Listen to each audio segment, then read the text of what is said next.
Jam 9 malam, aku nekat datang ke rumah calon mertuaku yang membenciku. Tapi di jalan, aku menolong seorang pria tua korban begal. Aku sama sekali tidak tahu, pria itu adalah seorang pria yang akan merubah seluruh hidupku. Karena, sebelum ceritanya dimulai, silahkan tulis di kolom komentar dari daerah mana saja teman-teman yang menonton cerita ini. Jangan lupa like dan subscribe agar channel ini bisa semakin berkembang dan bisa mempersembahkan cerita yang lebih menarik lagi. Tasya adalah seorang wanita muda yang hidupnya dipandu oleh dua hal. Jilbab yang ia kenakan sebagai cerminan hatinya, dan kesederhanaan yang ia jalani sebagai prinsip. Dia bukan berasal dari keluarga kaya. Hidupnya dihabiskan di sebuah rumah kecil di gang sempit. Namun hatinya tidak pernah sempit. Dia bekerja sebagai staf administrasi di sebuah perusahaan kecil, mengumpulkan rupiah demi rupiah untuk membantu ibunya dan membiayai sekolah adiknya. Baginya, kehormatan dan harga diri adalah kekayaan yang sesungguhnya. Namun, kekayaan hati itu sedang diuji. Cintanya pada Yuda adalah sebuah anugerah yang datang tanpa permisi. Yuda adalah antitesis dari dunia Tasya. Dia adalah putra tunggal Pak Santoso, pemilik Santoso Group, salah satu konglomerasi terbesar di negeri ini. Mereka bertemu setahun lalu di sebuah acara bakti sosial yang tidak sengaja dihadiri Yuda. Yuda langsung terpesona oleh ketulusan dan cara Tasya berbicara, yang sederhana namun penuh makna. Yuda, yang dibesarkan dalam kemewahan, menemukan kejujuran yang langka pada diri Tasya. Dia tidak pernah memandang Tasya rendah. Justru dia merasa Tasya adalah pelengkap jiwanya. Masalahnya, cinta mereka tidak direstui. Dinding penghalang itu berdiri kokoh, berwujud seorang wanita bernama Ibu Hartini. Ibu Hartini, ibunda Yuda, adalah seorang sosialita kelas atas yang mengukur segalanya dengan materi. Baginya, pernikahan adalah sebuah aliansi bisnis, sebuah cara untuk memperluas jaringan dan mempertahankan status. Kehadiran Tasya, seorang gadis berhijab dari gang sempit yang datang dengan motor tua, adalah sebuah penghinaan besar bagi harga dirinya. Ibu Hartini memimpikan seorang menantu dari keluarga konglomerat lain, bukan seorang gadis yang menurutnya hanya mengincar harta. Tasya sudah berkali-kali merasakan betapa tajamnya lidah Ibu Hartini. Pertemuan pertama mereka adalah sebuah bencana. Yuda, dengan polosnya, membawa Tasya ke acara keluarga. Ibu Hartini menatap Tasya dari ujung kepala hingga ujung kaki dengan tatapan dingin, lalu berbisik kepada Yuda, namun cukup keras untuk didengar Tasya, "Seleramu jatuh begitu rendah. Yuda, kamu mempermalukan ibu." Sejak saat itu, teror mental dimulai. Ibu Hartini sering menelepon Tasya, memakinya, menawarkannya uang agar menjauhi Yuda, dan mengiriminya foto-foto Yuda yang sedang dijodohkan dengan wanita lain. Yuda selalu membela Tasya. Dia berulang kali bertengkar hebat dengan ibunya. Ibu tidak mengerti. Tasya adalah wanita terbaik yang pernah aku temui. Hatinya bersih, tidak seperti teman-teman sosialita ibu, seru Yuda dalam satu perdebatan mereka. Tapi Ibu Hartini tidak peduli. Hati bersih tidak bisa membayar tagihan. Ibu tidak akan pernah merestui gadis miskin itu. Di tengah konflik ini, ada satu sosok yang belum pernah Tasya temui. Pak Santoso, ayah Yuda. Menurut Yuda, ayahnya adalah orang yang sangat baik, bijaksana, dan pekerja keras. Berbeda total dengan ibunya. "Ayah pasti akan suka kamu, Tasya," kata Yuda meyakinkan. "Dia sama sepertimu, memulai segalanya dari nol. Dia tidak sombong seperti ibu." Namun, Pak Santoso sangat sibuk. Urusan bisnis di luar negeri membuatnya hampir tidak pernah ada di rumah. Tasya hanya bisa membayangkan sosoknya, berharap suatu hari nanti Pak Santoso pulang dan menjadi sekutu bagi cinta mereka. Ketegangan memuncak sore itu. Tasya sedang membereskan meja kerjanya saat ponselnya berdering. Nomor asing, tapi dia punya firasat buruk. Dia mengangkatnya. "Halo? Tasya?" Suara dingin dan angkuh itu menusuk telinganya. Itu suara Ibu Hartini. Tasya langsung duduk tegap. "Iya, Bu Hartini." "Selamat sore," jawab Tasya gugup. "Aku tidak punya waktu untuk basa-basi," kata Ibu Hartini tajam. "Aku mau kita bicara. Berdua saja. Malam ini, jam 9 tepat, datang ke rumah saya." Tasya terdiam. Jantungnya berdebar kencang. "Jam 9 malam? Kenapa mendadak sekali, Bu? Dan kenapa malam sekali? Kamu pikir kamu siapa? Berani mempertanyakan waktuku?" bentak Ibu Hartini. "Jam 9 adalah satu-satunya waktu luangku untuk mengurusi masalah sepele sepertimu. Kalau kamu memang serius dengan anakku, buktikan kamu punya nyali untuk menemuiku. Kalau tidak, anggap saja hubunganmu dengan Yuda selesai malam ini." Ancaman itu jelas. Ibu Hartini melanjutkan, dan satu hal lagi. Datang sendiri. Jangan coba-coba bawa Yuda. Jangan beritahu dia sedikitpun. Aku tahu kalau kamu berani mengadu padanya. Ini urusan wanita. Mengerti? Telepon langsung ditutup bahkan sebelum Tasya sempat menjawab. Tasya mematung, menatap ponsel di tangannya. Ini adalah ultimatum. Undangan jam 9 malam, sendirian, tanpa Yuda. Ini terasa seperti sebuah jebakan. Apa yang direncanakan wanita itu? Apakah ini adalah tes terakhir? Atau sebuah skenario untuk mempermalukannya habis-habisan? Tasya menarik napas panjang. Dia menatap fotonya bersama Yuda di layar ponsel. Dia mencintai Yuda, sangat mencintainya. Dia tidak akan menyerah hanya karena gertakan. Meskipun dia takut, dia harus datang. Dia harus menghadapi Ibu Hartini secara langsung. Dia lelah terus dianggap remeh. Dia akan membuktikan bahwa cintanya tulus, bukan karena harta. Dia memantapkan hatinya. Dia akan datang, tepat jam 9 malam, sendirian. Dia pulang ke rumah, mandi, dan sholat maghrib. Dia berdoa lama sekali, memohon kekuatan dan perlindungan. Dia membuka lemari, memilih pakaian terbaiknya, sebuah gamis sederhana berwarna biru lembut, dipadu dengan jilbab senada. Dia ingin terlihat sopan dan menghargai undangan itu, meskipun cara mengundangnya sangat tidak sopan. Dia berdandan tipis, sekadar agar tidak terlihat pucat. Dia menatap cermin. Kamu bisa, Tasya, gumamnya pada dirinya sendiri. Dia melirik jam. Pukul 8 malam. Masih ada 1 jam. Dia memutuskan untuk tidak makan malam, perutnya terasa mual karena tegang. Dia hanya minum air putih. Dia memeriksa motor metik tuanya, memastikan bensinnya cukup. Motor itu adalah satu-satunya kendaraannya, saksi bisu perjuangan hidupnya. Dan malam ini, motor itu akan membawanya ke sebuah pertemuan yang akan mengubah nasibnya selamanya. Pukul 8.30 malam. Tasya menyalakan mesin motornya. Suara mesin yang sedikit kasar itu memecah keheningan gang rumahnya. Angin malam terasa menusuk, lebih dingin dari biasanya. Atau mungkin, itu hanya perasaan Tasya yang sedang kalut. Dia mengenakan jaket jeans tipis di atas gamisnya, mencoba menahan hawa dingin sekaligus rasa gugup yang semakin menjadi. Dia menarik napas sekali lagi, lalu memutar gas motornya perlahan, meninggalkan rumahnya menuju kawasan elit tempat Yuda tinggal. Saat dia baru saja keluar dari gang, ponselnya bergetar di saku jaketnya. Tasya menepikan motornya sejenak. Nama, Yuda, tertera di layar. Jantung Tasya berdesir hebat. Haruskah dia mengangkatnya? Dia teringat ancaman Ibu Hartini, jangan beritahu Yuda. Tapi dia juga benci berbohong pada kekasihnya. Setelah berpikir sepersekian detik, dia memutuskan untuk mengangkatnya. Dia akan mencoba berbohong seminimal mungkin. Halo, sayang. Kamu di mana? Suara Yuda terdengar hangat dan seperti biasa, penuh perhatian. Aku di rumah. Kok? Baru selesai sholat? Bohong Tasya. Suaranya sedikit bergetar. Oh, syukurlah, kata Yuda. Aku cuma mau cek. Perasaanku tidak enak seharian ini. Ibuku aneh sekali hari ini, diam saja tapi tatapannya tajam. Aku takut dia merencanakan sesuatu. Dada Tasya terasa sesak. Yuda sangat peka. Mungkin beliau hanya lelah. Elak Tasya. Mungkin, jawab Yuda, terdengar tidak yakin. Ya sudah, kamu istirahat ya.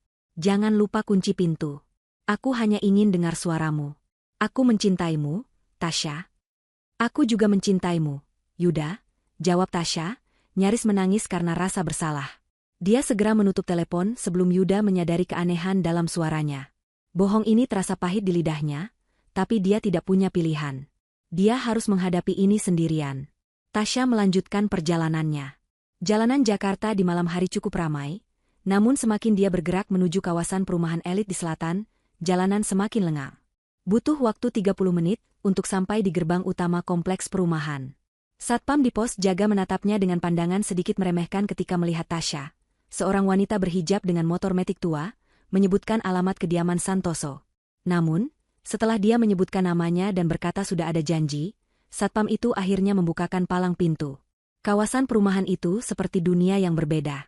Jalanannya mulus, diterangi lampu-lampu taman yang cantik.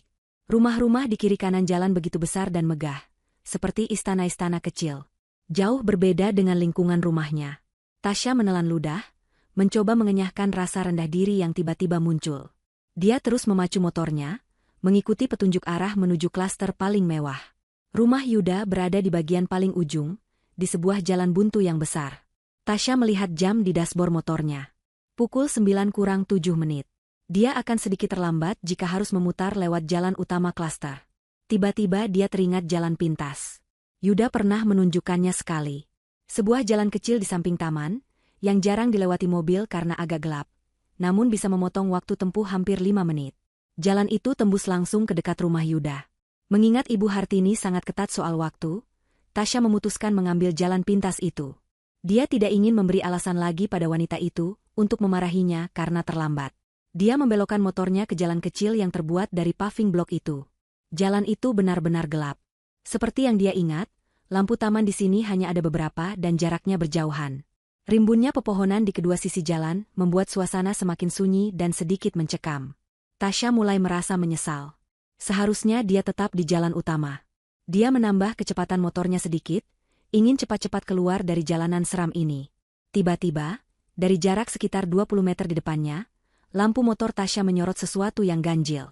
Sebuah mobil sedan hitam mewah berhenti dalam posisi yang aneh, sedikit menyerong ke pinggir jalan. Salah satu pintu belakangnya terbuka. Tasya refleks mengurangi kecepatan. Jantungnya mulai berdebar. Apakah itu mobil rusak?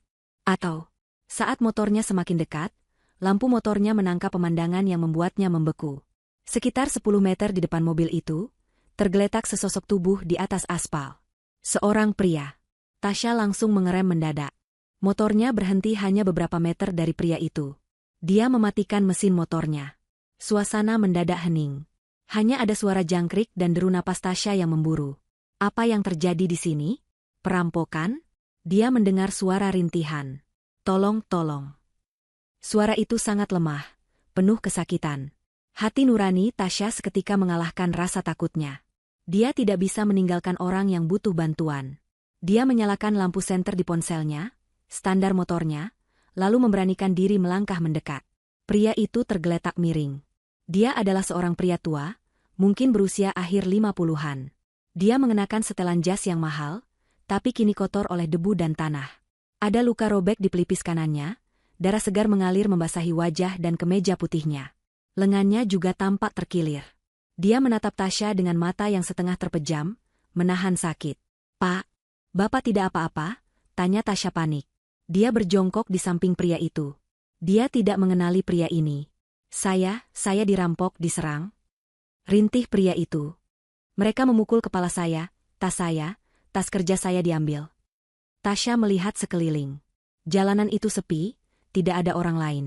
Dia melihat ke mobil pria itu. Aneh. Pria itu masih memakai jam tangan mewah di pergelangan tangannya. Dompetnya juga terlihat sedikit menyembul dari saku celananya. Perampok macam apa yang hanya mengambil tas kerja dan membiarkan barang berharga lainnya? Tapi Tasya tidak punya waktu untuk menganalisis. Pria ini terluka parah. Dia butuh pertolongan medis segera. "Bapak harus ke rumah sakit," kata Tasya. Dia melihat jam di ponselnya. Pukul 9:15. Dia sudah terlambat parah untuk pertemuannya dengan Ibu Hartini. Masa bodoh, pikir Tasya. Pertemuan itu bisa menunggu. Nyawa orang ini jauh lebih penting. "Bapak bisa bangun? Saya bantu." Tasya mencoba merangkul bahu pria itu, mencoba membantunya berdiri. Tapi pria itu terlalu berat. "Arg, kaki saya tidak bisa berdiri." Erang pria itu, wajahnya pucat pasi. Tasya panik. Dia tidak mungkin mengangkat pria ini ke motornya. Dia harus mencari bantuan lain. "Tunggu di sini, Pak. Saya cari bantuan." Tasya berlari kencang ke ujung jalan pintas itu, menuju jalan raya utama kompleks. Dia berharap ada mobil patroli keamanan, atau setidaknya taksi yang lewat. Beruntung, dari kejauhan dia melihat lampu sebuah taksi. Tasya berlari ke tengah jalan, melambaikan tangannya sekuat tenaga, berteriak. Taksi itu berhenti. "Mbak, kenapa malam-malam?" "Tolong, Pak, ada yang kecelakaan. Dirampok." "Cepat," potong Tasya. Sopir taksi itu, melihat kepanikan Tasya, segera mengikutinya. Mereka berdua bergegas kembali ke tempat pria tua itu. Dengan susah payah, Tasya dan sopir taksi memapah pria itu masuk ke jok belakang taksi. "Ke rumah sakit terdekat, Pak. Yang paling dekat." "Tolong cepat," kata Tasya, suaranya bergetar. Dia ikut masuk ke taksi, duduk di samping pria itu. Motor saya, tolong tinggalkan saja dulu di sana. Nanti saya ambil. Ini darurat, kata Tasya kepada sopir taksi, yang langsung mengangguk dan tancap gas. Di dalam taksi, pria tua itu mulai kehilangan kesadaran. Tasya mengambil sapu tangan bersih dari tasnya dan menekan pelan luka di kepala pria itu, mencoba menghentikan pendarahan. Pria itu menatapnya dengan tatapan terakhir yang penuh rasa terima kasih, sebelum matanya akhirnya tertutup rapat. Dia pingsan. Tasya memegang tangannya, terus berdoa agar pria asing ini selamat. Dia sama sekali tidak tahu bahwa pria yang baru saja ia selamatkan adalah Pak Santoso, orang yang paling ia harapkan restunya. Taksi melesat membelah malam. Jantung Tasya berdebar begitu kencang seolah ingin melompat keluar dari dadanya. Di sampingnya, pria tua itu tergeletak lemah di jok belakang. Napasnya terdengar berat dan tersengal. Darah dari pelipisnya terus merembes, membasahi sapu tangan yang Tasya gunakan untuk menekannya. Jilbab biru lembut yang Tasya kenakan kini ternoda bercak merah gelap di bagian lengan, tempat ia menopang kepala pria itu saat memapahnya masuk ke taksi. Aroma anyir darah bercampur dengan wangi deterjen dari pakaiannya, sebuah kombinasi yang memuakkan. Lebih cepat, Pak, tolong, seru Tasya pada sopir taksi. Sopir itu mengangguk tegang, tangannya mencengkeram kemudi. Ya, Mbak, ini sudah paling cepat. Kita ke UGD Rumah Sakit Harapan, katanya. Matanya sesekali melirik cemas ke kaca spion tengah, melihat pemandangan di jok belakang. Tasya kembali fokus pada pria di sampingnya. Dia tidak tahu siapa pria ini, tapi rasa kemanusiaan mendorongnya melakukan segalanya. Pak, bertahan ya, Pak. Sebentar lagi kita sampai rumah sakit. Bapak akan baik-baik saja, bisik Tasya, lebih untuk menenangkan dirinya sendiri. Pria itu tidak merespon, dia sudah pingsan sempurna. 15 menit yang terasa seperti selamanya.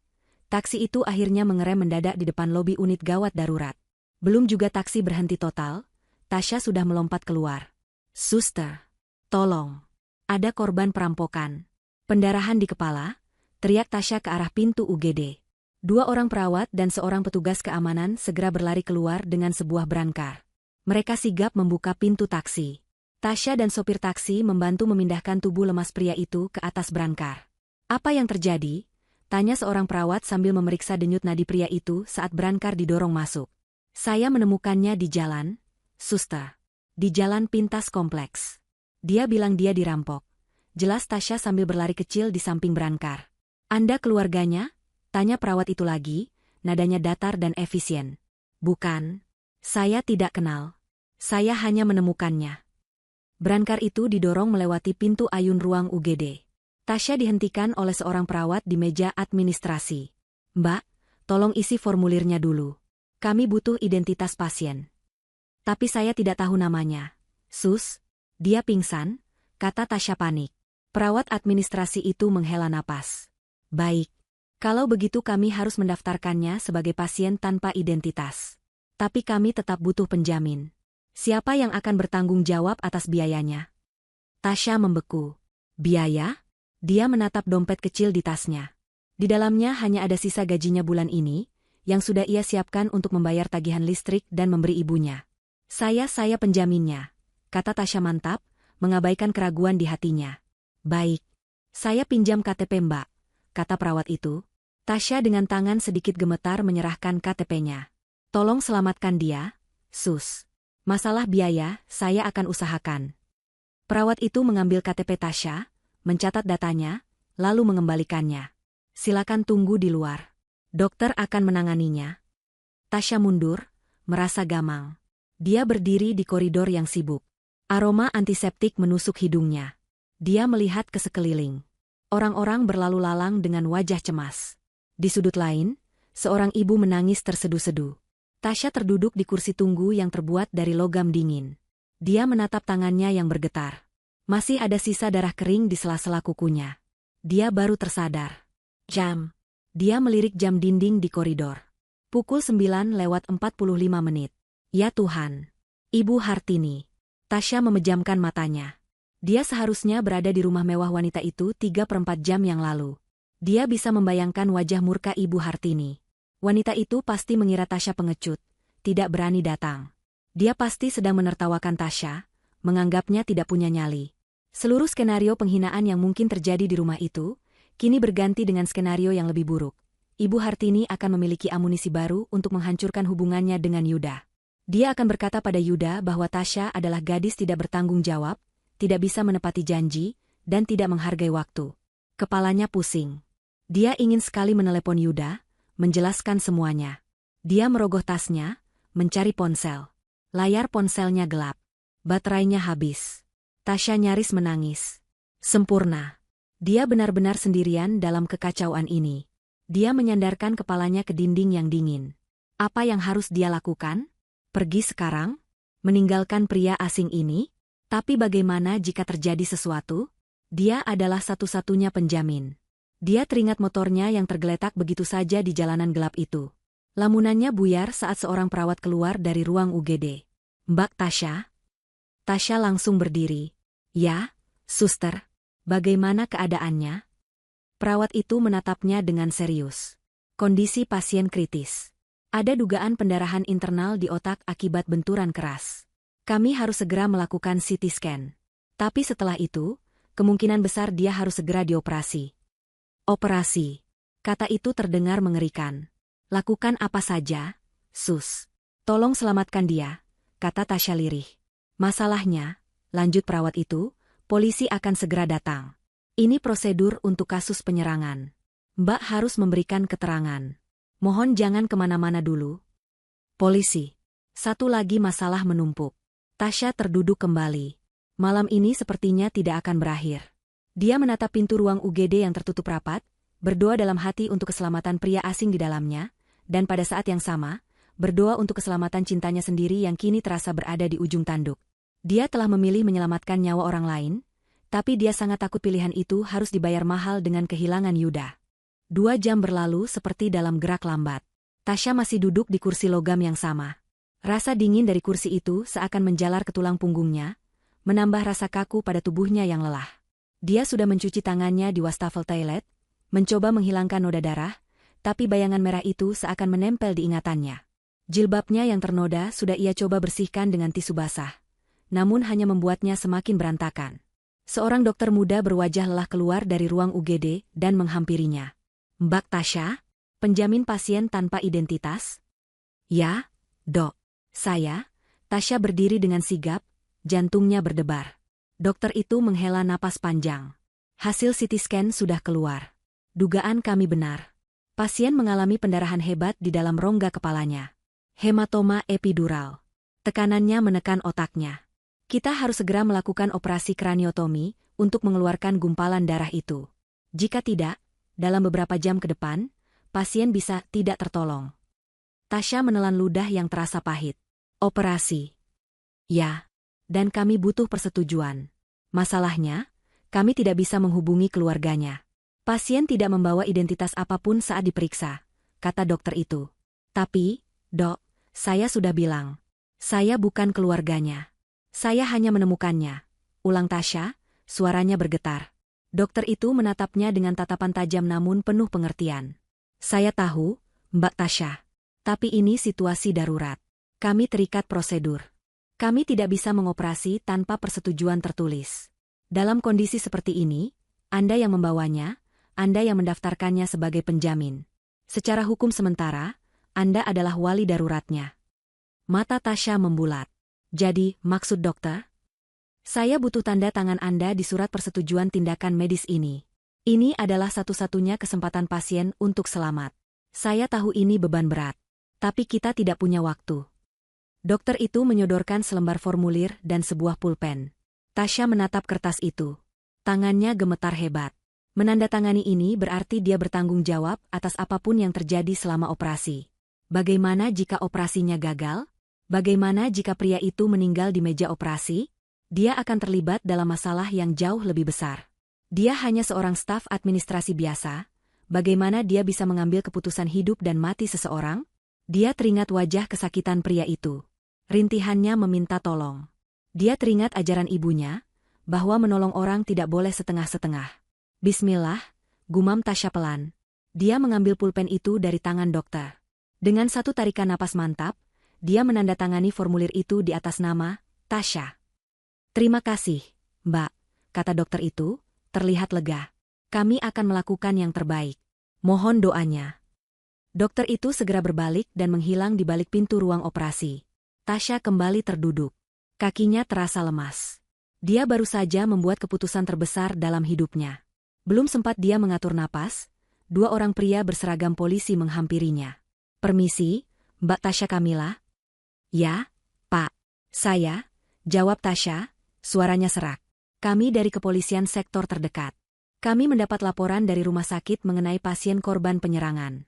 Kami perlu mengambil keterangan Anda sebagai saksi pertama," kata polisi yang lebih tua. Selama hampir 30 menit, Tasya menceritakan ulang kejadiannya. Di mana dia menemukan pria itu, jam berapa, bagaimana kondisinya, dan apa yang dikatakannya. Polisi yang lebih muda mencatat di buku catatan.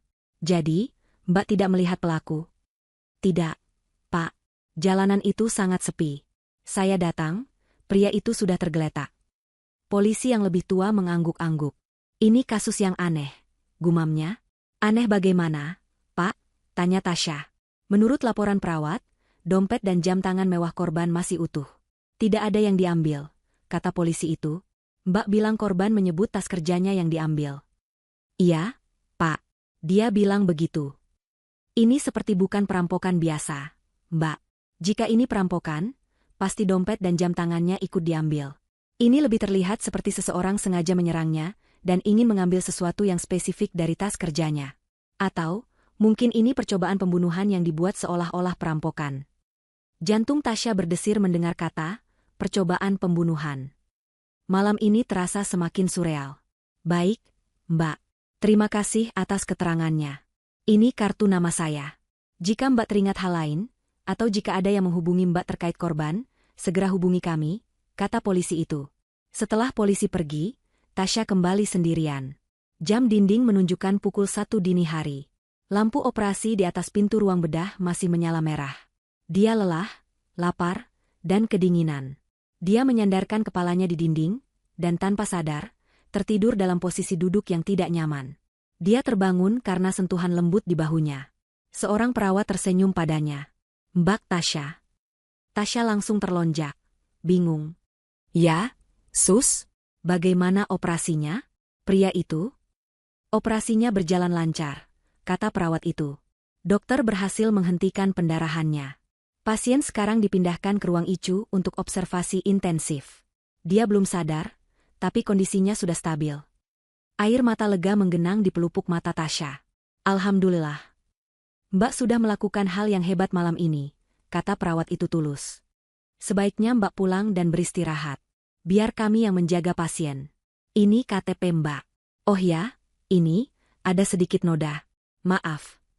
Perawat itu mengembalikan KTP Tasya. Tasya menerimanya. Pukul 2:30 pagi. Dia harus pulang. Dia berjalan keluar rumah sakit. Udara dini hari terasa menusuk. Dia harus mengambil motornya. Dia memesan ojek online, menumpang mengisi daya ponselnya sebentar di pos satpam rumah sakit hanya untuk bisa memesan. Ojek itu mengantarnya kembali ke jalan pintas yang gelap. Motornya, syukurlah, masih ada di sana, terparkir di pinggir jalan seperti saksi bisu dari semua drama yang terjadi. Dia membayar ojek, lalu menyalakan motornya. Perjalanan pulang terasa sangat panjang. Pikirannya kosong. Dia sampai di rumahnya hampir pukul 3 pagi. Ibunya sudah tertidur pulas. Dia masuk ke kamarnya pelan-pelan, tidak ingin membangunkan siapapun. Dia melempar tasnya ke lantai dan merebahkan dirinya di kasur, masih dengan pakaian yang ia kenakan. Dia terlalu lelah untuk berganti baju. Dia lelah secara fisik, mental, dan emosional. Dia telah menyelamatkan nyawa seorang pria asing, berurusan dengan polisi, dan mengambil keputusan operasi yang mengerikan. Saat itulah dia teringat ponselnya. Dia meraih tasnya, mengambil ponsel yang sudah sedikit terisi daya tadi. Dia menyalakannya. Begitu ponsel itu hidup, layarnya langsung dibanjiri notifikasi. Jantungnya mencelus. 20 panggilan tak terjawab dari Yuda. 15 panggilan tak terjawab dari Ibu Hartini. Matanya terpaku pada deretan panggilan tak terjawab itu, rasa takut yang baru dan lebih dingin menjalari tubuhnya. Lalu, sebuah notifikasi pesan baru muncul di bagian paling atas layar. Dari Ibu Hartini. Tasya membukanya dengan tangan gemetar. Pesan itu singkat, dingin, dan menusuk. "Dasar perempuan tidak tahu diri. Tidak punya nyali. Permainanmu selesai. Jangan pernah temui Yuda lagi." Tasya terbangun dengan kaget. Suara adzan subuh samar-samar terdengar dari masjid di ujung gang. Badannya terasa remuk redam, setiap sendi di tubuhnya menjerit sakit. Dia tertidur hanya sekitar 1 jam, masih dalam balutan gamis dan jilbab yang kotor, yang kini sudah mengering kaku dengan noda darah pria asing itu. Kepalanya pusing luar biasa, campuran antara kelelahan, kurang tidur, dan stres yang memuncak. Dia meraih ponselnya di lantai. Layarnya menyala, dan pesan singkat dari Ibu Hartini kembali terpampang di sana, seperti sebuah vonis yang tidak bisa diganggu-gugat. Permainanmu selesai. Jangan pernah temui Yuda lagi. Pesan itu, dibaca dalam keheningan pagi buta, terasa 100 kali lebih menyakitkan. Kepanikan dingin menjalari perutnya. Apa yang harus dia lakukan? Apa Ibu Hartini sudah menelepon Yuda? Apa yang wanita itu katakan pada anaknya? Pasti Ibu Hartini memutarbalikkan fakta, mengatakan bahwa Tasya adalah pengecut yang tidak berani menepati janji. Dada Tasya terasa sesak. Dia tidak bisa membiarkan ini terjadi. Ini bukan hanya soal cintanya pada Yuda, ini soal harga dirinya. Dia tidak bersalah. Dia melakukan hal yang benar semalam. Dia tidak bisa membiarkan perbuatan baiknya malah menjadi senjata untuk menghancurkannya. Dia harus menjelaskan. Dia harus bertemu Ibu Hartini. Atau setidaknya, dia harus bicara pada Yuda. Dia mencoba menelepon Yuda. Panggilan pertama, nada sambung. Panggilan kedua, nada sambung. Panggilan ketiga, langsung dialihkan ke kotak suara. Jantung Tasya mencelos. Apakah Yuda mematikannya? Atau, apakah Ibu Hartini yang mematikannya? Dia bergegas bangun. Dia tidak bisa menunggu. Dia harus pergi ke rumah itu sekarang juga. Dia harus meluruskan semuanya. Dia mandi secepat kilat, air dingin itu sedikit membantu menjernihkan kepalanya yang pusing. Dia menggosok kulitnya kuat-kuat, seolah ingin menghilangkan jejak malam yang mengerikan itu. Saat dia keluar dari kamar mandi, ibunya sudah terbangun, sedang menyiapkan sarapan sederhana di dapur. Loh, Tasya, kamu, semalam kamu pulang jam berapa? Ibu tidak dengar suaramu, tanya ibunya, menatap putrinya dengan cemas. Tasya terdiam. Dia melihat ke kamar mandi, ke gamis birunya yang teronggok di keranjang cucian kotor, noda darah itu terlihat jelas. Ibunya pasti akan melihatnya. Aku pulang sangat malam, Bu. Ada urusan mendadak. Bohong Tasya. Ibunya berjalan mendekat, tatapannya penuh selidik. Urusan apa sampai selarut itu? Kamu baik-baik saja, Nak? Wajahmu pucat sekali. Tasya tidak bisa menahannya lagi. Dia memeluk ibunya erat, air matanya tumpah. Ibu, aku takut, bisiknya. Takut kenapa? Nak? Cerita sama ibu, kata ibunya, mengelus punggung putrinya. Tasya menceritakan semuanya. Tentang undangan jam 9 malam, tentang pria yang ia tolong, tentang rumah sakit, tentang operasi, dan tentang pesan ancaman Ibu Hartini pagi ini. Dia tidak menceritakan detail operasinya, hanya bahwa dia harus menunggu sampai pagi. Wajah ibunya berubah dari cemas menjadi tegar. Ibunya melepaskan pelukan mereka, memegang kedua bahu Tasya. Dengarkan ibu, Tasya. Kamu tidak melakukan kesalahan apapun. Kamu menyelamatkan nyawa orang. Itu perbuatan mulia. Kalau mereka, orang-orang kaya itu, tidak bisa melihatnya, itu masalah mereka, bukan masalahmu. Tapi Ibu Hartini akan memfitnahku di depan Yuda, Bu. Dia akan bilang aku pembohong, isak Tasya. Maka kamu harus katakan yang sejujurnya, kata ibunya tegas. Sekarang, pakai baju yang rapi. Sarapan sedikit. Lalu temui mereka. Kalau Yuda benar-benar mencintaimu, dia akan percaya padamu, bukan pada ibunya. Dan kalaupun dia tidak percaya, berarti dia memang bukan laki-laki yang pantas untukmu. Nasihat ibunya seperti suntikan kekuatan. Tasya menghapus air matanya. Ibunya benar. Dia tidak boleh lari. Dia harus menghadapi ini. Dia memakai pakaian terbaiknya yang lain, sebuah gamis polos berwarna krem dan jilbab senada. Dia berdandan tipis agar tidak terlihat menyedihkan.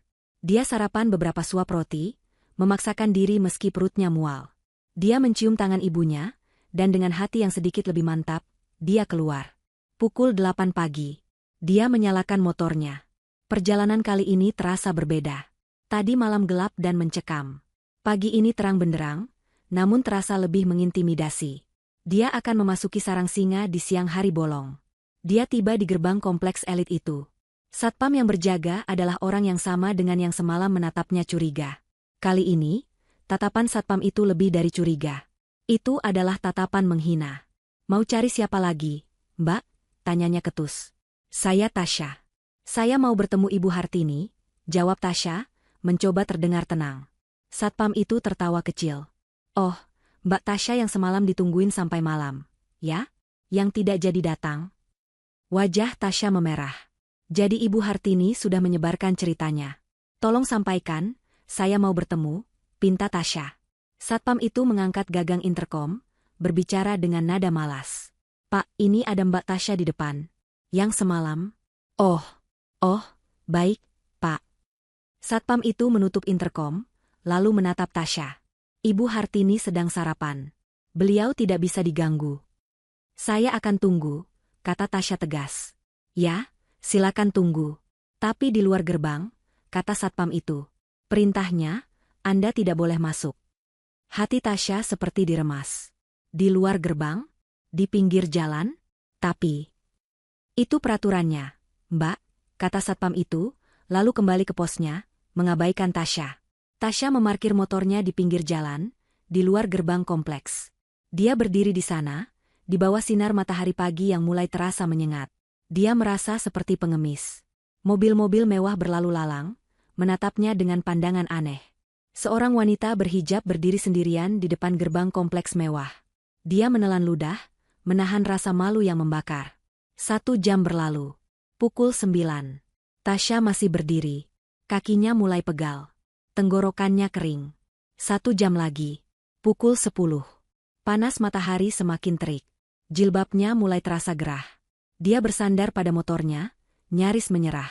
Tiba-tiba ponselnya berdering. Yuda. Tasya buru-buru mengangkatnya. Yuda. Tasya. Astaga, kamu kemana saja? Aku telepon kamu dari semalam tidak bisa. Aku khawatir setengah mati. Suara Yuda terdengar panik dan marah. Yuda, dengarkan aku, ponselku mati semalam. Ada kejadian?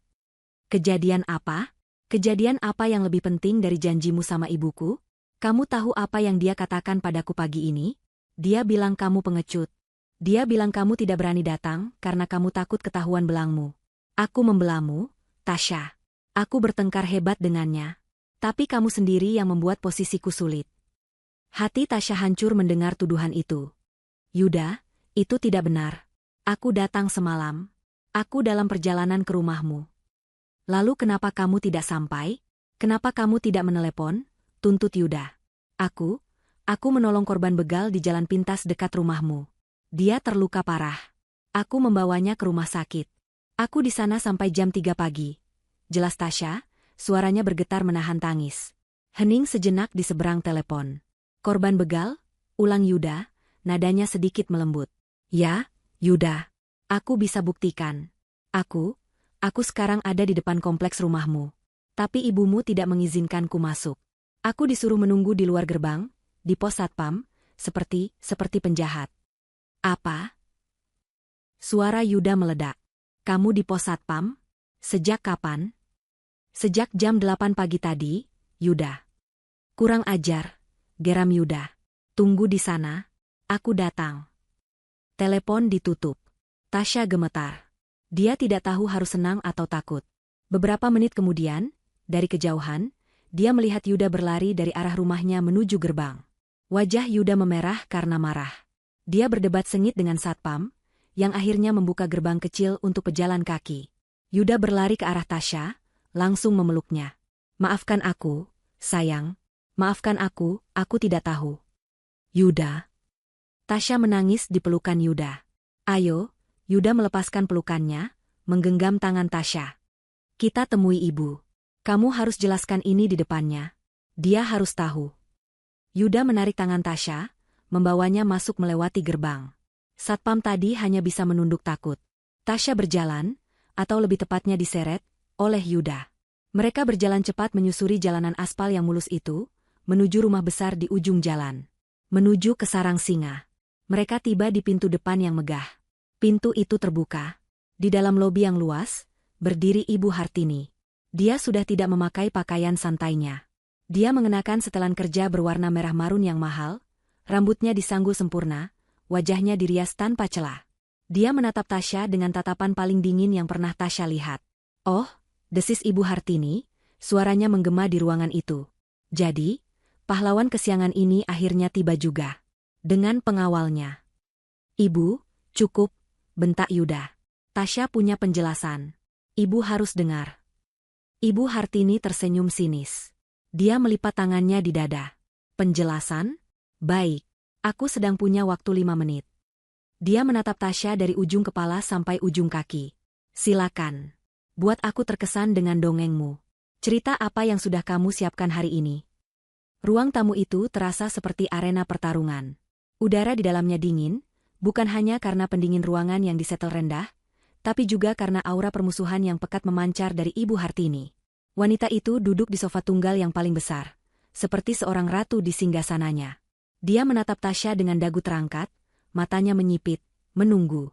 Yuda berdiri di samping Tasya, menggenggam erat tangan kekasihnya, seolah ingin menyalurkan kekuatan.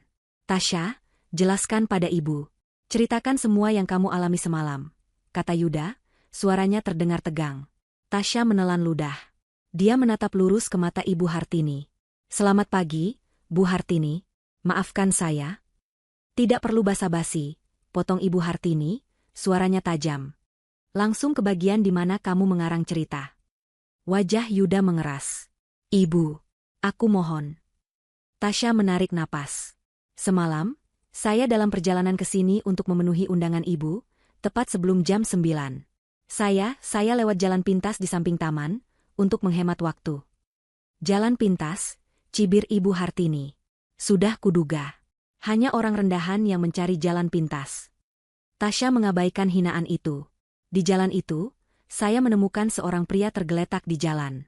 Dia korban begal. Kepalanya bocor, berdarah banyak sekali. Dia terluka parah." "Oh, ya?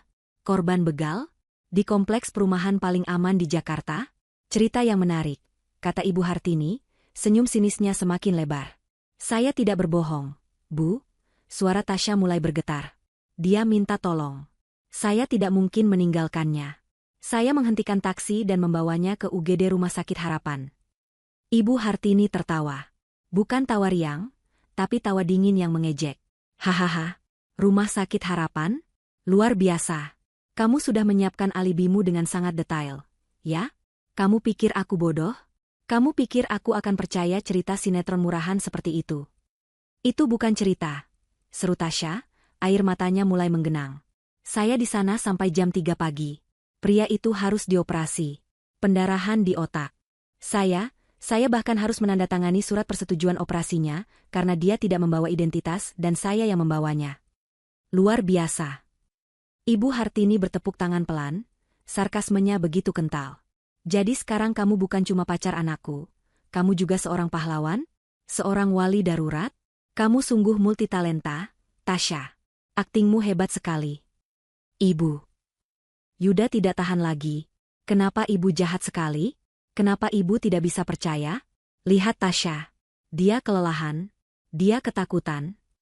"Aku jahat?" Ibu Hartini berdiri. Dia berjalan mendekati Tasya, menatapnya tajam, hanya berjarak 1 jengkal. Tasya bisa mencium aroma parfum mahal yang memabukkan. "Kamu tahu apa yang jahat, Yuda? Yang jahat adalah perempuan ini. Dia memanipulasimu. Dia tahu dia tidak pantas untukmu. Dia tahu semalam aku akan mengakhiri sandiwara ini. Dia takut. Jadi dia sengaja tidak datang. Dan sekarang dia datang dengan cerita sedih ini, berakting sebagai korban, sebagai pahlawan, agar kamu semakin kasihan padanya." "Tidak. Itu tidak benar." Tangis Tasya akhirnya pecah. Dia tidak menyangka Ibu Hartini bisa sekejam ini, memutarbalikkan fakta semudah itu. "Oh, ya? Mana buktinya?" tantang Ibu Hartini. "Mana pria yang kamu tolong itu? Mana dokter yang kamu temui? Kamu punya apa? 0, 0. Kamu hanya punya air mata buaya." Saya bisa telepon rumah sakit." Tasya merogoh tasnya, mencari ponsel. Saya punya." Dia teringat. Pakaiannya yang bernoda darah. "Baju saya, Bu. Baju yang saya pakai semalam. Penuh darah pria itu. Ada di rumah saya." "Baju penuh darah." Ibu Hartini menaikkan satu alisnya. "Gampang sekali. Kamu bisa saja menyiramnya dengan saus tomat. Atau mungkin kamu terluka saat jatuh dari motor bututmu itu? Aku tidak peduli dengan dongengmu. Ibu Hartini kembali ke mejanya, membuka laci, dan mengeluarkan sesuatu. Sebuah buku cek dan pulpen. Dia menulis beberapa angka dengan cepat, merobek lembaran cek itu, lalu berjalan kembali ke arah Tasya. Dia melemparkan cek itu ke atas meja kopi di depan Tasya. Cek itu mendarat dengan ringan di atas permukaan kaca. Apa ini, Bu? Tanya Yuda, suaranya serak. Itu, kata Ibu Hartini, adalah harga untuk sebuah cerita yang bagus. Sekaligus ongkos diam. Tasya menunduk. Dia bisa membaca angka yang tertulis di sana. 1 miliar rupiah. Mata Tasya membulat. Perutnya mual. Ambil itu, Tasya, kata Ibu Hartini, suaranya kini tenang namun mematikan. Anggap itu sebagai upahmu. Upah karena sudah berakting dengan baik. Upah untuk korban begal, imajinasimu itu. Dan upah untukmu, agar kamu pergi sejauh mungkin dari kehidupan anakku. Ambil uang itu, dan jangan pernah muncul lagi di depan kami. Ini adalah penghinaan tertinggi. Seluruh tubuh Tasya bergetar hebat. Ibu Hartini tidak hanya menghina cintanya, dia tidak hanya menuduhnya pembohong. Dia baru saja menampar wajah Tasya dengan uang, menganggap perbuatan tulusnya menyelamatkan nyawa orang lain hanya seharga 1 miliar rupiah. Ibu. Yuda terdengar putus asa. Ibu sudah gila. Tasya mengangkat wajahnya. Air mata mengalir deras di pipinya. Dia menatap cek itu, lalu menatap Ibu Hartini. Dia menemukan sisa-sisa kekuatan terakhirnya. Saya tidak butuh uang Ibu, kata Tasya, suaranya bergetar namun jelas. Oh, jangan munafik. Semua orang sepertimu butuh uang, desis Ibu Hartini.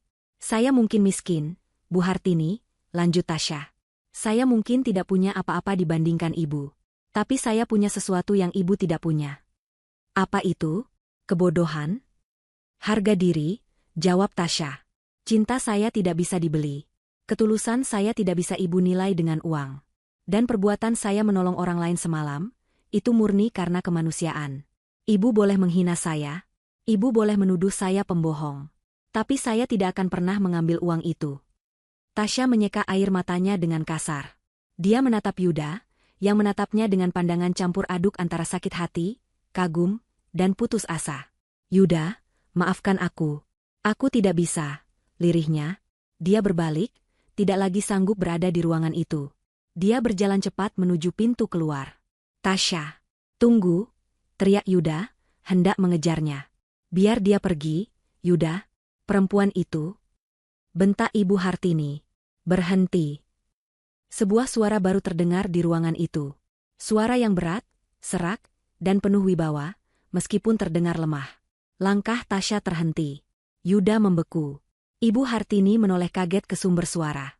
Di puncak tangga marmer yang megah, berdiri seorang pria.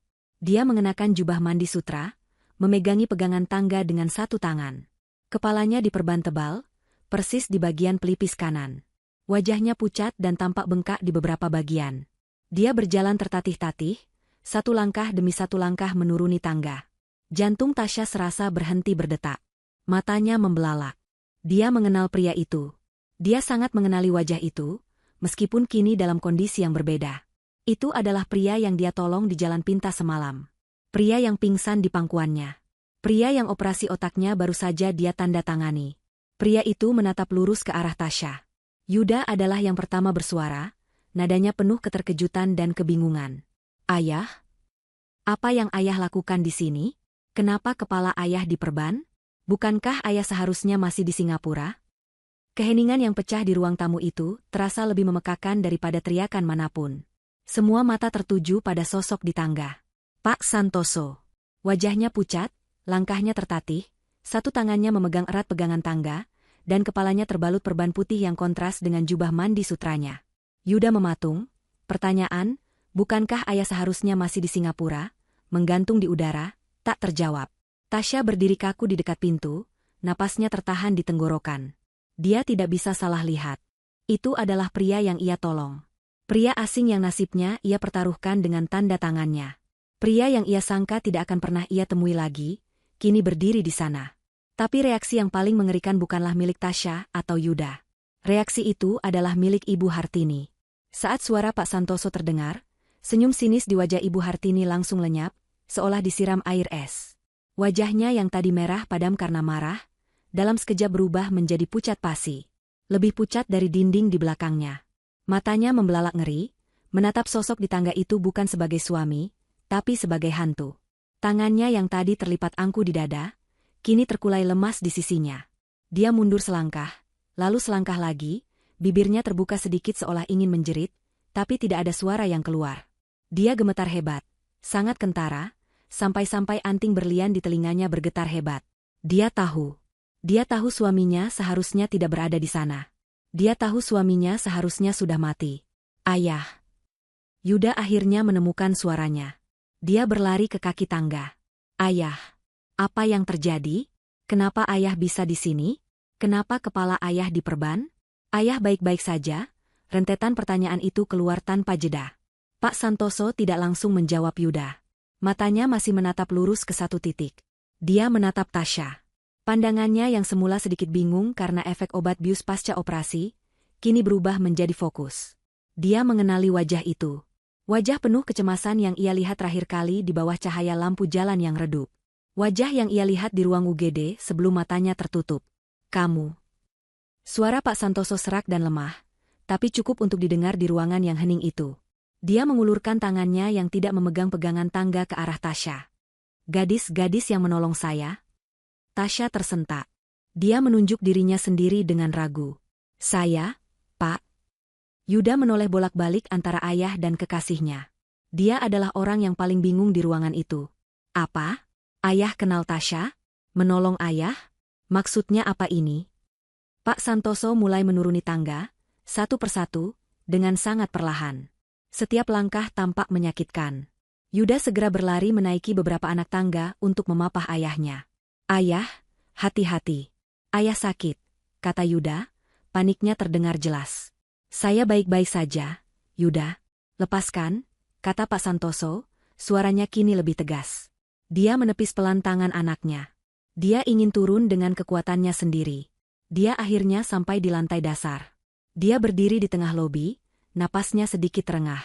Yuda berdiri di sampingnya, siap menopang. Tasya masih membeku di dekat pintu.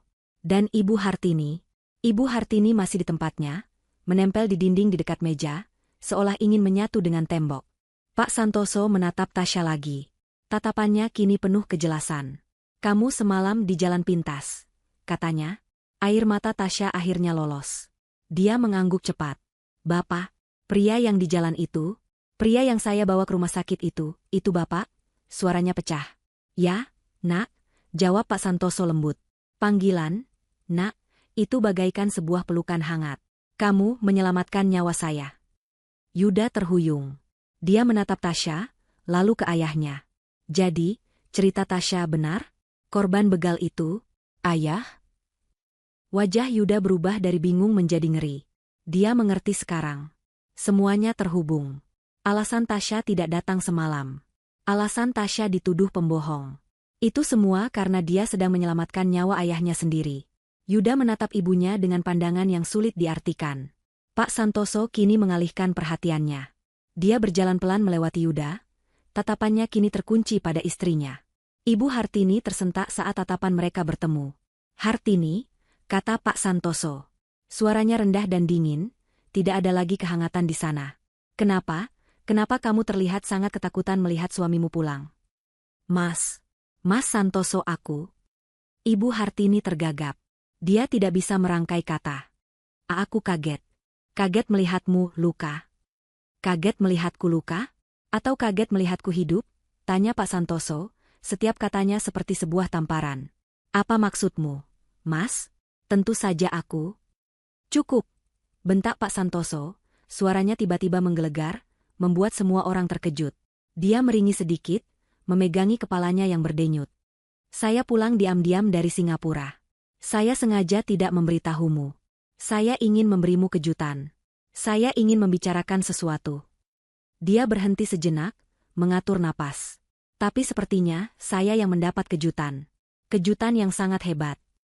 Dia menceritakan kejadiannya. Saya mendarat semalam. Saya menyetir sendiri dari bandara. Saya ingin segera sampai rumah. Saya lewat jalan pintas. Tiba-tiba mobil saya dipepet. 2 orang, mereka memecahkan kaca. Menyeret saya keluar. Mereka memukuli saya. Mereka mengambil tas kerja saya. Dia menatap tajam ke arah istrinya. Hanya tas kerja saya, Hartini. Dompet saya, jam tangan saya, semua masih ada. Aneh, bukan? Begal macam apa itu? Ibu Hartini tidak menjawab. Dia hanya menggelengkan kepalanya pelan, air matanya mulai mengalir, tapi itu bukan air mata kesedihan. Itu air mata ketakutan. Pak Santoso kembali menatap Tasya. Wajahnya melembut lagi. Saya pikir saya akan mati di sana. Di jalanan yang gelap itu. Saya sudah pasrah. Tapi, Tuhan mengirimkan malaikat penolong. Dia tersenyum lemah pada Tasya. Seorang gadis muda berhijab. Dia tidak takut. Dia berhenti. Dia memapah saya. Dia membawa saya ke rumah sakit. Saya ingat dia menandatangani surat operasi saya. Dia menyelamatkan saya. Pak Santoso kini menatap Yuda. Dan kamu, nak, kamu beruntung. Kamu mendapatkan wanita paling berani dan paling tulus di dunia ini. Yuda menatap Tasya, matanya berkaca-kaca. Tasya, maafkan aku. Maafkan aku meragukanmu. Dan kamu, Hartini, Pak Santoso berbalik lagi ke istrinya. Wanita yang kamu hina. Wanita yang kamu usir. Wanita yang kamu lempar dengan cek ini. Dia melihat cek di atas meja kopi. Adalah orang yang sama. Ibu Hartini ambruk. Dia jatuh terduduk di lantai, tangisnya meledak. Tidak, tidak mungkin. Kamu seharusnya. Dia menghentikan kata-katanya. Tapi sudah terlambat. Mata Pak Santoso menyipit. Seharusnya apa, Hartini? Tanyanya, suaranya sangat berbahaya. Seharusnya aku apa? Seharusnya aku mati? Ibu Hartini hanya menangis histeris, menggeleng-gelengkan kepalanya tanpa bisa berkata-kata. Dia tahu semuanya sudah berakhir. Rencananya tidak hanya gagal. Rencananya gagal dengan cara yang paling ironis dan menghancurkan. Tepat di puncak ketegangan itu, bel rumah berbunyi. Bukan bunyi bel yang sopan. Bunyinya ditekan berkali-kali, panjang, dan penuh otoritas. Seorang asisten rumah tangga berlari tergopoh-gopoh membuka pintu. Beberapa detik kemudian, 2 orang polisi berseragam masuk ke lobi. Di belakang mereka, berjalan seorang pria berwajah tegas mengenakan kemeja batik. Tasya mengenalinya. Itu adalah detektif yang semalam mengambil keterangannya di rumah sakit. Detektif itu menatap sekeliling ruangan. Dia melihat Pak Santoso yang diperban, Yuda yang kebingungan, Tasya yang ketakutan, dan terakhir, Ibu Hartini yang terduduk menangis di lantai. Detektif itu mengangguk singkat. Selamat pagi. Maaf mengganggu waktu sarapan Anda. Dia berjalan mendekat ke arah Ibu Hartini. Ibu Hartini Santoso. Ibu Hartini mendongak. Wajahnya basah oleh air mata dan ketakutan. Detektif itu mengeluarkan sebuah surat dari sakunya. Kami di sini untuk menjemput Anda. Anda ditahan atas dugaan perencanaan pembunuhan berencana terhadap suami Anda, Bapak Santoso. Suara detektif itu, kita sebut saja Detektif Bintoro, terdengar tenang dan profesional. Namun kata-katanya menghantam ruang tamu itu seperti bom. Perencanaan pembunuhan berencana. 2 kata itu menggema, jauh lebih mengerikan daripada begal atau perampokan. Apa? Yuda adalah yang pertama bereaksi. Dia melesat maju, berdiri di antara detektif dan ibunya. Bapak jangan sembarangan bicara. Ini tidak mungkin. Ini pasti salah paham. Ayah, bilang pada mereka, Ayah, ini tidak mungkin. Mata Yuda beralih dari detektif ke ayahnya, mencari pembelaan. Tapi Pak Santoso hanya berdiri diam. Wajahnya kaku, matanya terpejam sejenak, seolah sedang menyerap rasa sakit dari kenyataan pahit itu. Dia tidak membantah. Dia tidak membela istrinya. Dalam diamnya, Yuda menemukan jawaban yang paling ia takuti. Detektif Bintoro menatap Yuda dengan tenang. Bapak Yuda, mohon jangan halangi tugas kami. Kami tidak akan bertindak tanpa bukti kuat. Kami sudah menangkap kedua pelaku penyerangan terhadap Bapak Santoso. Lalu apa hubungannya dengan ibu saya? Tuntut Yuda, suaranya serak. Kedua pelaku sudah mengaku. Lanjut Detektif Bintoro, suaranya tidak bergetar sedikitpun. Mereka mengaku bahwa mereka bukan begal biasa. Mereka adalah pembunuh bayaran. Tasya menutup mulutnya dengan kedua tangan. Dia gemetar. Jadi firasat polisi semalam benar. Ini bukan perampokan. Dia tidak hanya menyelamatkan korban perampokan. Dia telah menyelamatkan seseorang dari percobaan pembunuhan. Dan mereka mengaku, Detektif Bintoro melanjutkan, menatap lurus ke arah Ibu Hartini yang kini sudah berhenti menangis dan hanya menatap lantai dengan pandangan kosong, bahwa orang yang menyewa mereka, yang memberi mereka foto Bapak Santoso, jadwal penerbangannya, dan rute jalan pintas yang biasa beliau ambil, adalah Ibu Hartini Santoso. Tidak, jerit Yuda. Itu bohong. Mereka pasti bohong. Ibuku tidak mungkin melakukan itu. Ibu. Bilang sama mereka kalau itu bohong. Ibu. Yuda mengguncang-guncang bahu ibunya, tapi Ibu Hartini hanya terkulai lemas, seperti boneka kain yang putus talinya. Kami juga sudah melacak riwayat transfer bank, tambah detektif itu. Ada aliran dana dalam jumlah besar dari rekening pribadi Ibu Hartini ke rekening salah satu pelaku, yang ditransfer 3 hari lalu. Tepat sebelum Bapak Santoso dijadwalkan pulang. Setiap kata adalah paku yang menancap di peti mati Ibu Hartini. Tidak ada lagi jalan keluar. Tidak ada lagi alibi. Pak Santoso akhirnya membuka matanya. Dia berjalan pelan, tertatih, melewati Yuda. Dia berjongkok di depan istrinya. Dia menatap wanita yang telah hidup bersamanya selama 30 tahun itu. Kenapa, Hartini? Suaranya serak, penuh luka. Hanya itu yang ingin aku tahu. Kenapa? Ibu Hartini mengangkat wajahnya. Matanya merah dan bengkak. Tapi kini tatapan kosongnya hilang, digantikan oleh kebencian yang murni. Kenapa? Desisnya. Kamu tanya kenapa, Mas? Dia tertawa, tawa yang kering dan sumbang. Karena kamu pelit. Kamu punya segalanya, tapi kamu mengaturnya seperti diktator. Aku istrimu. Aku berhak atas setengah dari hartamu. Tapi kamu selalu mengontrol setiap sen yang aku keluarkan. Aku mengontrol karena kamu boros. Balas Pak Santoso, suaranya meninggi. Boros? Aku menjaga citra keluarga ini. Dan kamu? Ibu Hartini meludah. Kamu bahkan berencana mengubah surat kuasa aset. Aku dengar percakapanmu di telepon dengan pengacaramu. Kamu mau memberikan semuanya pada anak harammu di luar sana, kan? Yuda tersentak. Anak haram? Apa maksud ibu? Pak Santoso memejamkan matanya. Bukan anak haram. Dia menatap istrinya. Saya memang berencana mengubahnya. Saya ingin memberikan sebagian besar aset perusahaan langsung atas nama Yuda. Dan sebagian lagi, untuk dana amal. Bukan untukmu, Hartini. Karena aku tahu, jika aku mati, kamu akan menghabiskan semuanya dalam setahun. Kenyataan itu menghantam Ibu Hartini. Jadi motifnya bahkan salah. Dan tas kerja itu. Lanjut Pak Santoso, isinya adalah dokumen asli surat kuasa yang baru. Yang belum sempat aku tanda tangani. Itukah yang kamu cari? Ibu Hartini tidak menjawab. Detektif Bintoro memberi isyarat kepada 2 petugas berseragam. Silakan, bawa Ibu Hartini ke kantor. Kedua petugas itu maju. Saat itulah Ibu Hartini sadar apa yang terjadi. Dia mulai meronta. Tidak. Lepaskan aku. Jangan sentuh aku.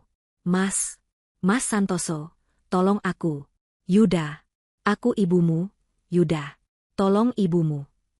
Yuda berdiri mematung, air mata mengalir di pipinya. Dia terbelah antara rasa cintanya sebagai anak dan kengerian atas perbuatan ibunya. Dia tidak bisa bergerak. Petugas polisi memegang lengan Ibu Hartini, membantunya berdiri, dan mulai memborgol tangannya di depan. Tidak. Lepaskan. Ibu Hartini menjerit. Saat tangannya diborgol, saat bunyi, klik, dari borgol itu terdengar, kewarasan Ibu Hartini sepertinya ikut retak. Dia berhenti meronta. Dia menoleh perlahan, matanya yang liar mencari satu sasaran. Dia tidak menatap suaminya. Dia tidak menatap anaknya. Dia menatap Tasya. Tasya mundur selangkah, menabrak dinding. Ibu Hartini menyeringai, sebuah seringai mengerikan yang sama sekali tidak terlihat seperti senyuman. Kamu, desisnya. Dia melompat maju, sejauh yang borgol itu izinkan, membuat polisi terkejut. Ini semua salahmu, jeritnya pada Tasya. Ibu, teriak Yuda. Gara-gara kamu, gadis sialan. Gara-gara kamu ikut campur. Raung Ibu Hartini, wajahnya hanya berjarak 1 meter dari Tasya. Seharusnya kamu tidak menolongnya. Seharusnya kamu biarkan saja dia mati di jalanan gelap itu. Kalau kamu tidak ada, semua rencanaku akan berhasil. Aku akan kaya, dan dia akan mati. Ini semua salahmu. Kamu yang menghancurkan semuanya. Aku kutuk kamu. Jeritan penuh kebencian itu menggema di seluruh rumah. Pengakuan terakhirnya, yang diucapkan di depan polisi dan semua orang, adalah paku terakhir yang menyegel nasibnya. Dia tidak hanya mengakuinya, dia membanggakannya, dan dia menyalahkan orang yang berbuat baik. "Cukup," teriak detektif Bintoro. "Bawa dia. Cepat." Petugas polisi menarik Ibu Hartini yang masih meronta, dan meneriakkan kutukan pada Tasya. Dia diseret keluar dari rumah megah itu, disaksikan oleh para pelayan yang menatap ngeri dari kejauhan. Pintu depan tertutup. Dan keheningan yang tersisa, jauh lebih berat daripada sebelumnya. Suara pintu depan yang ditutup oleh petugas polisi terdengar, seperti bantingan palu hakim, mengakhiri sebuah era. Di lobi yang megah itu, yang beberapa saat lalu dipenuhi oleh jeritan kebencian dan pengakuan yang mengerikan, kini tercipta sebuah kekosongan yang hampa. Jeritan terakhir Ibu Hartini yang menyalahkan Tasya masih terngiang-ngiang di telinga mereka bertiga. Yuda adalah yang pertama bergerak, tapi gerakannya tidak terkontrol. Dia tersandung langkahnya sendiri dan meninju pilar marmer besar di sampingnya. "Arg, tidak." Itu bukan teriakan kemarahan, tapi teriakan kesakitan yang datang dari lubuk jiwa. Tangannya pasti sakit, tapi rasa sakit di hatinya jauh lebih menyiksa. Dia merosot ke lantai, menyandarkan punggungnya ke pilar itu, dan menundukkan kepalanya di antara kedua lututnya. Bahunya berguncang hebat. Dia tidak menangis, dia terisak tanpa suara, sebuah isakan yang menandakan kehancuran total. Ibunya. Wanita yang melahirkannya. Wanita yang selama ini ia bela, yang ia pikir hanya sombong dan angkuh, ternyata adalah monster berdarah dingin. Seorang perencana pembunuhan. Dan targetnya adalah ayahnya sendiri. Kebenaran itu terlalu berat untuk ditanggung. Seluruh hidupnya, seluruh pandangannya tentang keluarganya, hancur berkeping-keping dalam satu pagi. Tasya berdiri terpaku di dekat dinding, di tempat Ibu Hartini meneriakkan kutukannya. Dia masih gemetar. Dia ingin pergi. Dia merasa tidak seharusnya ada di sini, menyaksikan kehancuran sebuah keluarga dari dalam. Ini terlalu pribadi, terlalu menyakitkan. Dia adalah orang asing yang terseret ke dalam inti badai. Dia menatap Yuda yang hancur di lantai, dan hatinya ikut sakit. Dia ingin menghiburnya, tapi dia tidak tahu harus bagaimana. Di sisi lain ruangan, Pak Santoso berdiri terdiam, menatap pintu yang baru saja tertutup. Wajahnya adalah topeng yang sulit dibaca. Dia tidak menangis. Dia tidak berteriak. Dia hanya berdiri, seolah-olah seluruh kekuatan di tubuhnya telah terkuras habis, hanya menyisakan cangkang kosong. Beban dari operasi otak, ditambah beban pengkhianatan istrinya, adalah kombinasi yang mematikan. "Ayah." Yuda akhirnya bersuara, suaranya serak dan pecah. "Ayah, apa yang ibu katakan tentang anak itu benar?" Pertanyaan itu menggantung di udara. Yuda mengangkat wajahnya. Matanya merah dan bengkak, mencari secercah kebenaran di tengah lautan kebohongan. Pak Santoso menoleh perlahan. Dia berjalan tertatih-tatih, mengabaikan rasa sakit di kepalanya. Dia tidak menghampiri Yuda. Dia berjalan ke sofa, dan tubuhnya ambruk di atas kain beludru yang mahal itu. Dia memegangi perban di kepalanya, napasnya memburu. "Ayah." Yuda dan Tasya berteriak hampir bersamaan. Keduanya berlari menghampiri Pak Santoso. Yuda berlutut di depan ayahnya, sementara Tasya berdiri di sampingnya dengan cemas. "Bapak tidak apa-apa? Bapak butuh minum? Atau panggil dokter?" tanya Tasya panik. Pak Santoso mengangkat tangannya, memberi isyarat agar mereka tenang. Saya tidak apa-apa," katanya terengah. "Hanya pusing sedikit. Efek obatnya dan..." Dia tidak perlu melanjutkan. Dan syok. Dia menatap Yuda. "Tidak ada anak haram, Yuda. Itu hanya imajinasi ibumu." Dia menghela napas panjang. "Memang benar, ada seorang anak. Anak dari sopir pribadiku yang sudah lama meninggal. Dia anak yang cerdas. Aku menyekolahkannya. Aku berencana memberinya beasiswa penuh dari dana perusahaan. Ibumu melihat kedekatanku dengannya, dan pikirannya yang sudah dipenuhi kecurigaan, menciptakan ceritanya sendiri. Dia pikir aku akan memberikan hartaku pada anak haram." Pak Santoso terkekeh, sebuah tawa pahit. Ironis. Dia menuduhku akan memberikan harta pada anak orang lain, padahal dia sendiri yang mencoba merampas semuanya. Yuda menunduk. Satu lagi kebohongan ibunya terungkap. Tatapan Pak Santoso lalu beralih ke meja kopi di depannya. Di atas permukaan kaca yang mengkilap, tergeletak selembar kertas biru. Cek 1 miliar rupiah. Simbol penghinaan terakhir dari Ibu Hartini. Dengan tangan yang sedikit bergetar, Pak Santoso meraih cek itu. Dia menatap angka-angka yang tertulis di sana. Dia mencoba menilaimu dengan ini, katanya pelan, menatap Tasya. Dia pikir harga dirimu, ketulusanmu, nyawaku semuanya bisa dibeli. Tasya hanya bisa menunduk. Pak Santoso memegang cek itu dengan kedua tangannya. Lalu, dengan sisa tenaga yang ia punya, dia merobeknya. Sekali, 2 kali, 3 kali. Dia merobeknya menjadi serpihan-serpihan kecil yang tidak mungkin disatukan lagi. Dia melemparkan potongan-potongan kertas itu ke lantai, seperti membuang sampah. Itu, kata Pak Santoso, adalah nilai sebenarnya dari uang itu. Sampah. Tindakan itu seolah melepaskan sisa ketegangan di ruangan itu. Pak Santoso bersandar di sofa, matanya terpejam. Kini giliran Yuda. Dia bangkit dari posisinya yang berlutut. Dia berdiri di depan Tasya. Wajahnya masih basah oleh air mata, tapi tatapannya kini jernih. Dia menatap Tasya seolah baru pertama kali melihatnya. Tasya. Suaranya bergetar. Tasya mendongak, matanya ikut berkaca-kaca. Aku. Yuda menelan ludah, mencari kata yang tepat. Aku minta maaf. Kata, maaf, rasanya tidak cukup. Kata itu terlalu kecil untuk semua yang terjadi. Dia meraih kedua tangan Tasya. Tangan Tasya terasa dingin. Aku minta maaf karena aku sempat meragukanmu. Aku minta maaf karena aku meneleponmu pagi ini dengan kemarahan. Aku minta maaf karena aku bagian dari keluarga ini. Aku minta maaf karena ibuku. Dia tidak sanggup melanjutkannya. Yuda, kamu tidak salah, bisik Tasya. Aku salah, potong Yuda. Aku salah karena aku buta. Aku salah karena aku tidak melindungimu dari dia. Aku selalu tahu ibu sombong. Aku tahu dia meremehkanmu. Tapi aku tidak pernah tahu, aku tidak pernah menyangka dia bisa sejahat ini. Dia menatap mata Tasya dalam-dalam. Semalam, kamu menyelamatkan nyawa ayahku. Kamu mempertaruhkan keselamatanmu. Kamu menghadapi semuanya sendirian di rumah sakit. Kamu menandatangani surat operasi. Kamu melakukan semua itu, sementara aku tertidur di kamarku, marah karena kamu tidak datang. Rasa bersalah dalam suara Yuda begitu kental. Dan pagi ini, lanjutnya, dia menghinamu. Dia menuduhmu. Dan aku hanya bisa berteriak. Seharusnya aku langsung mengusirmu pergi dari sini, menjauhkanmu dari racun ini. Aku tidak apa-apa, kata Tasya, mencoba tegar. Kamu tidak baik-baik saja, Tasya. Lihat dirimu.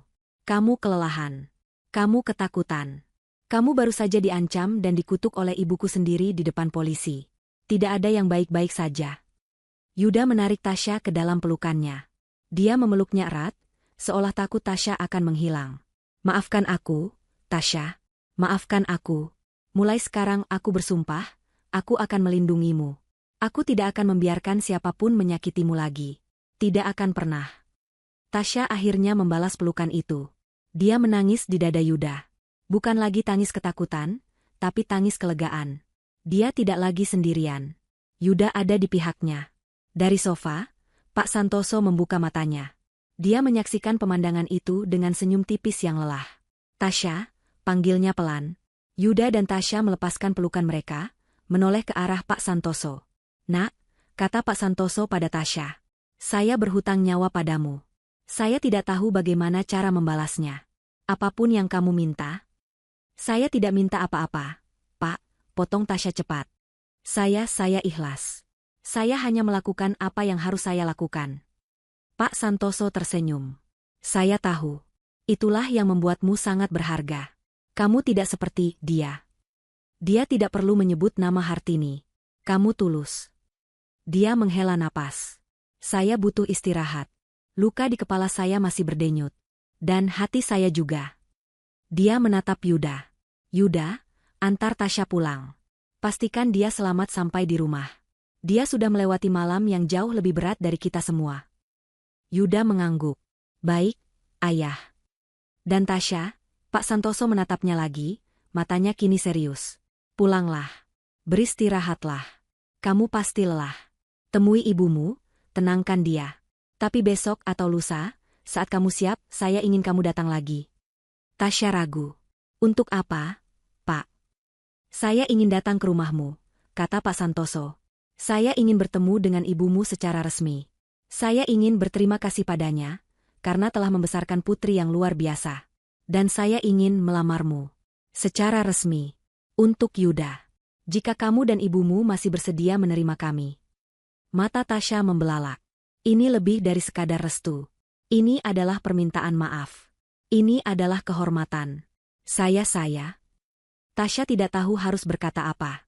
Istirahatlah dulu, kata Pak Santoso lembut. Kita bicarakan masa depan setelah kita semua sembuh. Yuda menggenggam tangan Tasya.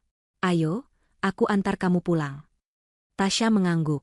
Dia menatap Pak Santoso sekali lagi, pria yang nasibnya kini terikat begitu erat dengan nasibnya. Dia mengangguk pelan. Bapak juga istirahat. Cepat sembuh, Pak. Saat Yuda membimbing Tasya keluar dari rumah mewah itu, melewati serpihan cek 1 miliar yang berserakan di lantai, Tasya merasa sebuah beban berat terangkat dari bahunya. Badai telah berlalu. Dan di balik awan gelap itu, dia bisa melihat secercah cahaya. 3 hari berlalu. 3 hari itu terasa seperti jeda panjang untuk menarik napas setelah nyaris tenggelam. Tasya menghabiskan waktu di rumah. Dia tidur hampir 20 jam di hari pertama, memulihkan fisik dan mentalnya. Dia menceritakan semuanya kepada ibunya, pelan-pelan, menghilangkan bagian-bagian yang paling mengerikan. Tapi ibunya mengerti. Ibunya memeluknya dan berkata, "Kamu sudah melakukan hal yang benar, Nak. Ibu bangga padamu." Berita tentang penangkapan Ibu Hartini Santoso meledak di semua media. Sosialita ternama ditangkap atas percobaan pembunuhan suaminya sendiri. Wajah Ibu Hartini, yang biasanya tersenyum angkuh di halaman majalah Gaya Hidup, kini terpampang di layar televisi, mengenakan baju tahanan oranye, wajahnya pucat dan bengkak karena menangis. Berita itu menjadi santapan publik. Semua teman sosialitanya yang dulu menjilatnya, kini menghilang. Mereka serempak tidak mengenalnya, takut dikaitkan dengan skandal terbesar tahun ini. Pengacara yang ia sewa pun angkat tangan. Bukti terlalu kuat. Pengakuannya di lobi rumahnya sendiri, di depan polisi, adalah paku terakhir. Dia dipastikan akan menghabiskan sisa hidupnya di dalam penjara. Harta yang sangat ia puja, status yang ia junjung tinggi, semuanya lenyap dalam sekejap. Karma telah dibayar kontan, dan rasanya sangat pahit. Bagi Tasya, berita itu hanya menjadi latar belakang dari kehidupannya yang mulai kembali normal. Yuda meneleponnya setiap beberapa jam, sekadar untuk memastikan Tasya baik-baik saja. Dia juga sibuk mengurus ayahnya dan kekacauan di perusahaan. Dengan ditahannya Ibu Hartini, Yuda harus segera mengambil alih banyak hal. Dia terdengar lebih lelah, tapi juga lebih dewasa. Pagi ini, Yuda menelepon lagi. Ayah sudah lebih sehat. Dia keluar dari rumah sakit hari ini. Dan dia ingat janjinya. Dia ingin kami datang ke rumahmu sore ini. Apa boleh? Hati Tasya berdebar. Tentu saja boleh, Yuda. Ini bukan lamaran seperti yang kamu bayangkan, kata Yuda cepat. Ini hanya permintaan maaf resmi. Dan untuk berterima kasih pada ibumu. Aku mengerti, jawab Tasya lembut. Sore itu, gang sempit di depan rumah Tasya mendadak heboh. Sebuah sedan hitam mewah, bukan lagi mobil taksi atau motor butut, berhenti di ujung gang. Pak Santoso, yang masih mengenakan perban tipis di kepalanya tapi sudah memakai kemeja batik rapi, keluar dari mobil. Di sampingnya, Yuda membawa sebuah keranjang buah besar. Mereka berjalan memasuki gang. Tetangga-tetangga berbisik, kaget melihat pemandangan itu. Tasya dan ibunya sudah menunggu di teras rumah mereka yang sederhana. Assalamualaikum, kata Pak Santoso, suaranya terdengar ramah. Waalaikumsalam, jawab Ibu Tasya, mempersilakan mereka masuk. Rumah Tasya sangat kecil dibandingkan satu kamar mandi di rumah Pak Santoso. Tapi rumah itu bersih, rapi, dan hangat. Mereka duduk di ruang tamu sederhana, di atas kursi kayu. Pak Santoso menatap Ibu Tasya. Ibu, katanya, suaranya tulus. Saya Santoso, ayahnya Yuda. Saya tahu, Pak. Silakan diminum, kata Ibu Tasya, menunjuk teh hangat yang sudah ia siapkan. Terima kasih, kata Pak Santoso. Dia tidak langsung minum. Dia menatap Ibu Tasya dengan rasa hormat yang dalam. Saya kesini pertama-tama, saya ingin minta maaf. Ibu Tasya mengerutkan kening. Minta maaf untuk apa, Pak? Saya minta maaf atas nama mantan istri saya. Atas semua hinaan, semua kata-kata kasar, dan semua perlakuan buruk yang telah dia berikan kepada putri Anda, Tasya. Ibu Tasya menatap Tasya, lalu kembali menatap Pak Santoso. Itu sudah berlalu, Pak. Bagi Anda mungkin sudah berlalu, kata Pak Santoso. Tapi bagi saya, itu adalah hutang kehormatan. Dan kedua, lanjutnya, saya datang untuk berterima kasih. Dia menatap Tasya, lalu ke ibunya. Ibu telah membesarkan seorang putri yang luar biasa. Seorang pahlawan sejati. Tasya tidak hanya menyelamatkan nyawa saya dari pembunuh bayaran. Dia menyelamatkan saya dari pengkhianatan yang paling dalam. Ketulusannya, keberaniannya itu adalah cerminan dari didikan ibu. Air mata menggenang di pelupuk mata ibu Tasya. Dia tidak pernah menyangka akan mendengar pujian seperti itu. Saya berhutang nyawa pada putri Anda, kata Pak Santoso. Dan hutang nyawa tidak bisa dibayar dengan uang. Dia menoleh ke Yuda. Yuda mengangguk, lalu meletakkan sebuah map tebal di atas meja. Apa ini, Pak? Tanya Tasya. Tasya, kata Pak Santoso. Saya tahu kamu tulus. Saya tahu kamu tidak mengharapkan imbalan apapun. Justru karena itulah, kamu pantas mendapatkannya. Mantan istri saya mencoba menyuapmu dengan cek 1 miliar. Saya di sini tidak untuk menyuapmu. Saya di sini untuk berinvestasi. Tasya dan ibunya saling pandang, bingung. Saya sudah mencari tahu tentangmu, kata Pak Santoso. Saya tahu kamu bekerja keras untuk keluargamu. Di dalam map itu, adalah akta sebuah rumah baru di komplek yang layak. Tidak jauh dari sini, atas nama ibumu. Anggap itu sebagai tempat peristirahatan beliau. Ibu Tasya tersentak. Pak, kami tidak bisa. Tolong, Bu. Biarkan saya melakukan ini, kata Pak Santoso. Dan yang kedua, dia mengeluarkan dokumen lain. Ini adalah surat pengalihan aset. Sebagian kecil saham perusahaan yang seharusnya menjadi hak mantan istri saya. Saham itu kini saya alihkan atas namamu, Tasya. Pak. Tasya kaget bukan main. Saya tidak mengerti bisnis. Saya tidak. Kamu tidak perlu mengerti, kata Pak Santoso tersenyum. Anggap ini sebagai jaminan masa depanmu. Ini bukan bayaran. Ini adalah warisan. Saya mewariskan ini padamu, karena kamu telah membuktikan bahwa kamu memiliki hati yang lebih berharga dari semua harta itu. Kamu akan menjaganya dengan baik, tidak seperti dia. Tasya terdiam. Dia menatap Yuda. Yuda tersenyum, mengangguk, seolah berkata, terima saja. Dan yang terakhir, kata Pak Santoso. Dia berdeham, kini menatap Ibu Tasya dengan serius. Saya tahu ini tidak sopan. Tapi saya dan Yuda sudah sepakat. Kami ingin meminta restu Ibu untuk mempersatukan Yuda dan Tasya dalam ikatan pernikahan. Kami tidak akan memaksa. Tapi jika Ibu merestui, kami akan segera mengirimkan lamaran resmi. Yuda menatap Tasya dengan tatapan penuh harap. Tasya menatap ibunya. Ibu Tasya tersenyum di tengah air matanya. Dia menatap Yuda. Jaga putri saya, nak. Jangan pernah sakiti dia. Itu adalah sebuah jawaban, ya. Pernikahan mereka dilangsungkan sebulan kemudian. Bukan pesta mewah yang megah dan penuh kepalsuan seperti yang diinginkan Ibu Hartini. Itu adalah sebuah akad nikah sederhana di masjid dekat rumah baru Ibu Tasya. Hanya dihadiri keluarga dan teman dekat.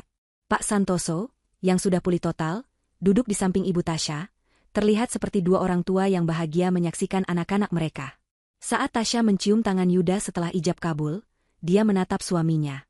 Pria yang cintanya ia perjuangkan. Di belakang Yuda, ia melihat Pak Santoso tersenyum tulus. Tasya tahu, hidupnya telah berubah. Bukan karena harta atau saham yang ia dapatkan. Tapi karena dia telah membuktikan bahwa ketulusan hati, keberanian untuk menolong, dan harga diri, adalah kekayaan yang sesungguhnya. Dan di dunia yang kadang terasa kejam, perbuatan baik tidak pernah sia-sia. Kebaikan akan selalu menemukan jalannya kembali, dalam bentuk restu dan kebahagiaan yang tidak ternilai harganya.